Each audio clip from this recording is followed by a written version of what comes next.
রাহুল দাদার জামাই যাই বিদেশ আছে, তার উদ্দেশ্যে বলা হচ্ছে যে কাটাতে না উৎসাহ দেওয়ার জন্য। দাদা তার জামাইয়ের জন্য একটু দোয়া করুক। আল্লাহ জামাই শান্তি রাখুক, সুস্থতা রাখুক, জামাই ভালোভাবে থাক। সকাল সকাল গেছিলাম ধানের মাঠে ঘাস মারা ওষুধ দিতে, তো দেখতেছি আমাদের আতাউল দাদা পাট কাটিচ্ছে। তো দাদার পাট কাটা আমরা একটু দেখতে গেলাম যে দাদার পাট অধিকাংশ মারাই গেছে। তার কারণ দাদার মুখ থেকে শোনা হবে। মরে গেছে কেন পাট? আরে নো নাই বেশি পানি। পানি বেশি হওয়ার কারণে পাট মরে গেছে। পাট তো ভালো হয়নি, সব পাট দেখছি কালো কালো হয়ে গেছে, মরে মরে ইয়া হয়ে গেছে।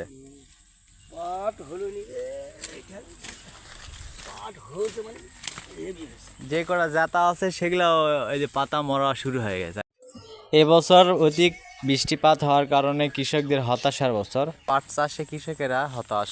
হতাশ সম্পূর্ণ লোকে পাট বাড়ি ছবি দেখে দেখে ছবি তুলে ছাড় দে, বলে মরাগুলো তুলে ছাড় দে। কি দেখ সরকার থেকে কৃষকের হওয়া পাট কি অবস্থা। এতে সরকারের কি করার আছে? পানি দাম বেশি এত বৃষ্টি যদি হয়, এই শহরে দাম বেশি হয় না, বাংলাদেশ তো।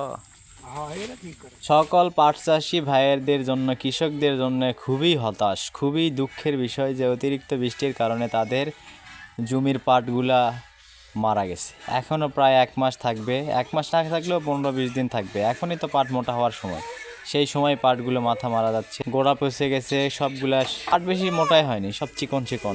তো দাদার মুখ থেকে শুনলাম দাদার একটা জামাই নাকি, মানে মেয়ে জামাই নাকি বিদেশ থাকে, সৌদি আরব থাকে।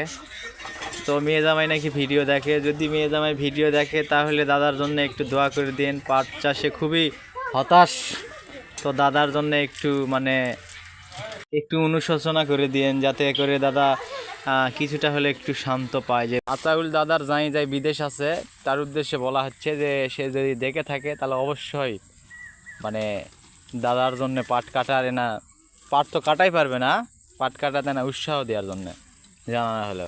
তো দাদা তার জামাইয়ের জন্য একটু দোয়া করুক, আমরাও চাই। দেখি দাদা কি করে। আল্লাহ জামাই শান্তি রাখুক, সুস্থতা রাখুক, জামাই ভালোভাবে থাক, আল্লাহ রহমত দান করুক, বালা মুসিবত দূর করুক, বিপদ আপদ হাসন করুক। ইনশাল্লাহ, আমিন আমিন আমিন আমিন আমিন।